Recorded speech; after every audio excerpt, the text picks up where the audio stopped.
Assalamualaikum warahmatullahi wabarakatuh. Kami dari kelompok 2 akan mempresentasikan psikologi belajar yang berjudul Teori Belajar Pavlov dan Skinner yang disusun oleh Aziza Khairunisa, Anna Zahratun Nafi'ah, Bila Mustika Sari Era, Wati Is Rusmini Yudi Budi.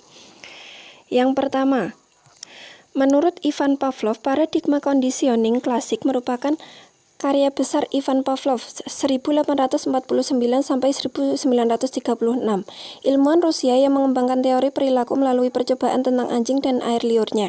Proses yang ditemukan oleh Pavlov karena perangsang yang asli dan netral atau rangsangan biasanya secara berulang-ulang dipasangkan dengan unsur penguat yang menyebabkan suatu reaksi. Perangsang netral disebut perangsang bersyarat atau terkondisioner. Penguatnya adalah perangsang tidak bersyarat atau as. Reaksi alami atau reaksi yang tidak dipelajari disebut reaksi bersyarat atau CR. Teori belajar pengkondisian klasik merujuk pada sejumlah prosedur pelatihan karena satu stimulus dan rangsangan muncul untuk menggantikan stimulus lainnya dalam mengembangkan suatu respon. Prosedur ini disebut klasik karena prioritas historisnya seperti dikembangkan Pavlov.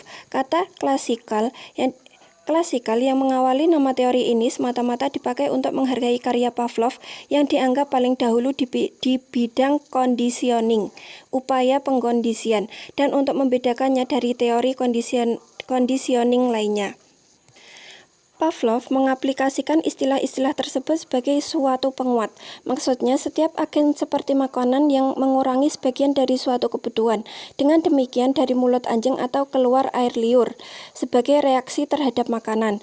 Apabila suatu rangsangan netral seperti sebuah bel atau genta dibunyikan bersamaan dengan waktu penyajian, maka peristiwa itu orang belajar bersifat pasif, karena untuk mengadakan respon perlu adanya suatu stimulus tertentu. Sedangkan mengenai penguat, menurut Pavlov bahwa stimulus yang tidak terkontrol mempunyai hubungan dengan penguat. Stimulus itu yang menyebabkan adanya pengulangan tingkah laku dan berfungsi sebagai penguat. Menyentuh tuas dan memperoleh makanan. Di sini tikus mempelajari hubungan antara tuas dan makanan.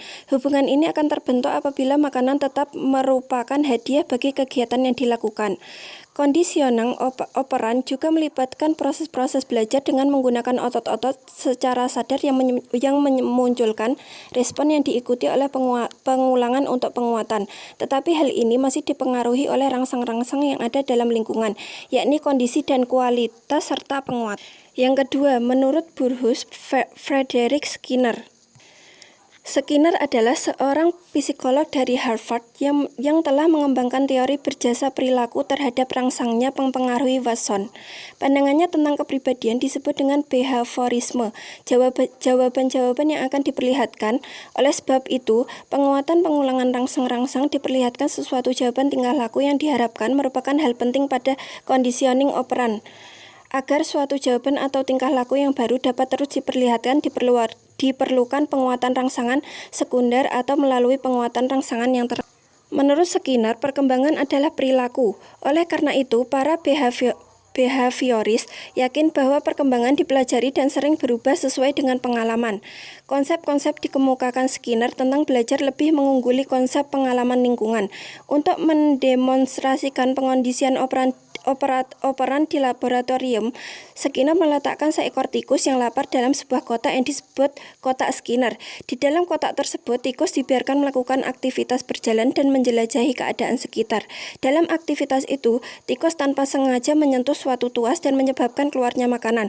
Tikus akan melakukan lagi aktivitas yang sama untuk memperoleh makanan, yakni dengan menekan tuas. Semakin lama, semakin sedikit aktivitas yang dilakukan untuk para tokoh sebelumnya. Skinner secara menjelaskan konsep belajar sederhana tetapi lebih komprehensif. Menurut Skinner, hubungan antar stimulus dan respon yang terjadi melalui interaksi dengan lingkungan kemudian menimbulkan perubahan tingkah laku yang tidak sederhana yang dikemukakan oleh tokoh-tokoh sebelumnya. Menurutnya, respon yang diterima seseorang tidak sederhana demikian karena stimulus yang diberikan akan saling berinteraksi dan interaksi antar stimulus. Prinsip belajar Skinner. 1. Hasil belajar harus segera diberitahukan pada siswa, jika salah dibetulkan, jika benar diberi penguat. Kedua, Proses belajar harus mengikuti irama dari yang belajar. Materi pelajaran digunakan sebagai sistem modul. 3. Tingkah laku yang diinginkan pendidik diberi hadiah dan sebaiknya hadiah diberikan dengan digunakannya.